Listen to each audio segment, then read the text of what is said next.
Hello, hello. Check 1 2 1 2. What's up, everybody? Welcome back to another episode of Only Built for Golf Links. It's gonna be a good one. I wonder what's been going on lately. But before we get to what you're here for, please like, subscribe, comment, share. Get me past 66 subscribers on YouTube. But just a quick recap of what's been going on or what's been happening the last couple of weeks. The PGA Championship up in Rochester, New York. Brooks Koepka, guy's back in form. Live player, former PGA player. Took his fifth major in his of his career. You know he was gonna be trouble after he placed second at the Masters. He let that one slip away. You know he wasn't gonna let that happen twice. So he came back with a vengeance and took another PGA championship home back to Florida. Celebrated at a hockey game. If you guys saw those videos and those memes, guy knows how to party. So you know he was motivated. Koepka won it. He got T second at the Masters with Phil, another live player. But the guy who stole that show was Michael Block, a PGA teaching pro out of California. Guy got low amateur of the tournament, tied 15th. He was tied for the lead on the last round.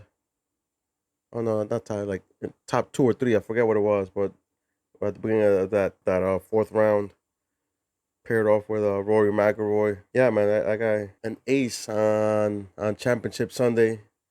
It was just that story just got better and better as the day went on. So cool to watch because he finished into the top 15. He qualifies for next year's championship, so he'll be back. Sponsors exemption, and he's at the PGA. No, I'm sorry, the Canadian Open this weekend. That was he's playing there this week. Tease it off. Oh, today was the first round, Thursday. Second year in a row, the Canadian Open gets overshadowed by Live and PGA News.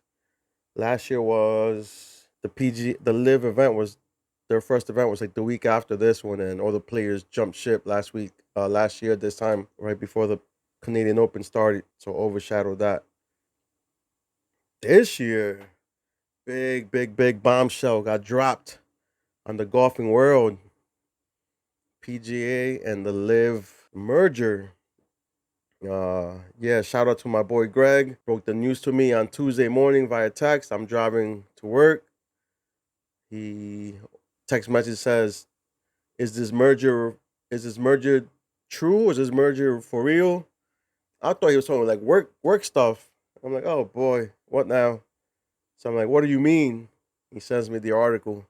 So I'm driving, so I'm not clicking on the article, but I see the headline on the link on the text message. I lose my shit. I start like, oh, going crazy in the car, almost like when Henry Hill was hearing the news about the Lufthansa heist in the shower. He's banging on the wall, Jimmy, stuff like that. So that was me in my car on Tuesday when I saw the headline. Then, of course, opened up my app, opened up Sirius Radio. I opened the PGA Tour radio channel, and the press conference is ongoing. Started already. A few minutes into it, Jay Monahan and Yasir something from the PIF, the PIF. I'm not mistaken, PIF means something else from where I'm from, I think. So this is the group. The PIF is the group, like the big umbrella that holds a bunch of other little things. One of them, including, is Live Golf, other sports teams, bunch of teams in the English Premier League. They're just everywhere, man. They're worldwide prestige. They're big, man. It's too early to tell from what I've been reading and seeing other YouTubers, other bigger golf guys talk about. It's everybody's got their inside scoops and their sources, but too early to tell, man. I don't know what's gonna happen. I just think the PGA just couldn't keep up anymore with litigation. Endless money always wins, good or bad money. Money always wins, which I don't believe the PGA Tour does. I'm sure that's one reason they did this. And another one that I like that my buddy Bobby, shout out Bobby Fairways, aka Bobby Divots, aka I break my shaft because I'm too strong, sends me a screenshot of a Twitter. Basically says that the PGA caught wind of John Rahm negotiating, like heavy negotiations. John Rahm was in advanced talks with Liv, and the story was about to be leaked. That's why the PGA Tour caved from 6/7/23. So maybe that's what did it. But according to the press conference, they met in London. That's the name of this episode, by the way. Lunch in London. So they met in London. They had lunch one day. They talked. The second day, they played a round of golf and lunch again. And according to Yasir at the press conference, that's when the deal got made. So who knows what maybe not made, but definitely some friendly steps were being taken. But yeah, this John Rahm thing, I like this one. You know what I mean? I like a good rumor. Feel like I'm at work or high school. But yeah, so who knows? But I'm not gonna sit here and pretend. Oh, I know this, I know that. No, I don't know anything, man. I just know I'm 2 days late with this fucking video, and everybody's already aware of what's going on. But I like to think, business always. What is it? EPMD says business. No, business never personal.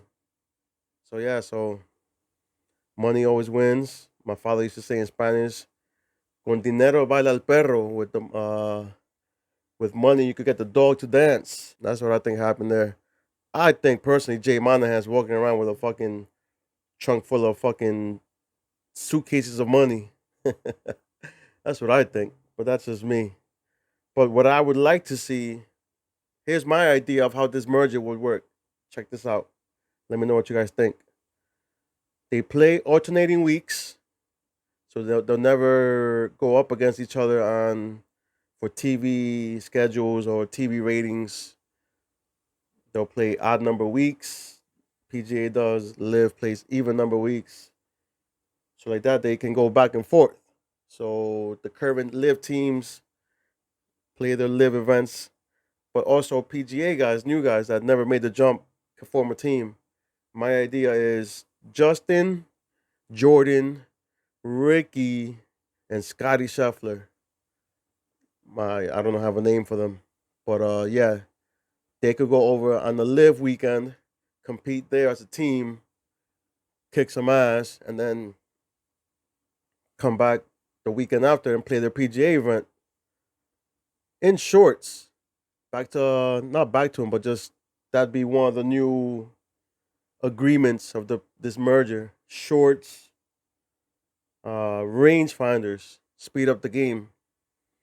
No more of these green books and fairway yardage books and Patrick Cantley and Bryson doing science on the fairway to figure out how hard to hit the ball or how far to hit the ball.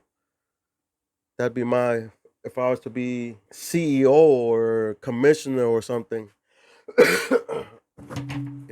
If they were even to ask for like opinions or ideas of what to do, that'd be my two ideas. Another one I keep hearing is not an idea, but just that the PGA should compensate the guys that never left. Woods, Rory, Scotty, Colin Morikawa, those guys. I don't agree with that. Business is business. Those other guys made a business decision. These guys made a business decision. And there's winners and there's losers. That'd be equivalent to giving everybody a trophy for participating. Oh, you didn't go, you didn't get the money. Oh, okay, here's $5 million because you didn't go. Nah, I don't like it. I don't like that idea. I've heard that multiple times from different channels. But no, They could have gone the other way. Liv could have buckled and gone away in a year or two, and now those guys are out. But they got the money, but now they're not playing anymore. These guys at the PGA Tour still make a living. Toss of the dice, 4, 5, 6, head crack, whatever you want. Yeah, sometimes you win, sometimes you lose. Shorts, rangefinders, alternating weeks, just random teams like that, and they go over and play under a team name. Play the 3 rounds if that still exists. Maybe they might go back to 4. But yeah, man, I like it. I like this deal. It's gonna be very interesting to see what happens next year. See how they go about reinstating the live guys back to PGA. I'm hearing a big fine.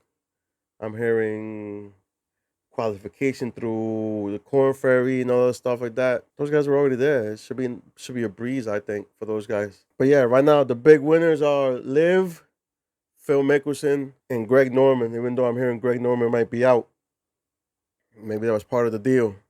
We make this deal, but Greg is out. We want no part of this, so he might be walking away with a nice chunk of change. But he definitely goes home with the big W. Finally defeated the PGA Tour. He's been trying to beat for the last 30 years. I'm reading. Finally got with the right guys, right time, and I think Greg Norman won. Liv won. Phil was right all along. The PGA Tour does have money. These guys weren't paying. Oh yeah, the last item on my list, on my wish list for this new merger. Pay the little guys. The little guys at Corn Ferry. I follow this account on Instagram called Monday Q Info. Results from all major Tour Monday qualifiers, along with development tours around the world and player stories. Pretty cool follow. Pretty cool stories. These guys post. These guys will post about how the Corn Ferry guys or qualifiers just everywhere these courses are charging these guys for buckets, range balls, like crazy money. I know everything's expensive these days, but some of these prices these guys pay already just to fly themselves, dry themselves, feed themselves, hotels. Sometimes they bunk up in people's homes, people around these communities where these courses are at. They'll open up their doors and let these up and coming golfers crash at their houses and put them up. So yeah, start paying those guys like minor league baseball, all the other minor league sports. I'm not telling you sign them to multi-million-dollar deals, but fuck, man, these some of these fees so they could participate are outrageous. That's like asking a Somerset Patriot here down the road, hey, we need to pay for your jersey. You dirtied your pants at last night's game. You need a new pair of pants. We can't let you play in dirty pants. You gotta pay for dry cleaning, or you gotta pay for a new pair of pants. Or that bat you broke yesterday. Yeah, you have to replace that. That ball you threw into the stands because a kid asked for a ball. Yeah, it's gonna cost you $20. That's crazy, man. Start paying those guys. I'm not asking you to fly them, but hey, make it a little more affordable so they could play. Keep the hope alive, the dreams alive. Like that one Pittsburgh Pirate player that just got called up, the pitcher, I believe. Don't ask me for a name. It's gonna take me a while to look it up, but guy was in the minors for 13 years and finally gets called up. I think it's the Pirates. Whatever. If you follow sports, you know what I'm talking about. I don't think any of these guys in the Corn Ferry or these other little tours are gonna stay around for 13 years hoping to make the tour. Just gets too expensive. Life gets in the way, and yeah, that'd be my one. That'd be my first one instead of shorts and rangefinders. So that's it for this episode, guys. Can't wait to see what happens when this gets implemented next year, 2024. Like the bad guys are back in town. Like Razor Ramon's back in your face, throwing that toothpick. Like that. Like the Road Warriors rushing the stage, kicking everybody out of the ring, clotheslining motherfuckers off the ring, top rope. Like that. The NWO is back in town. Crazy. I'm excited. I'm very, very excited. Looking forward to this.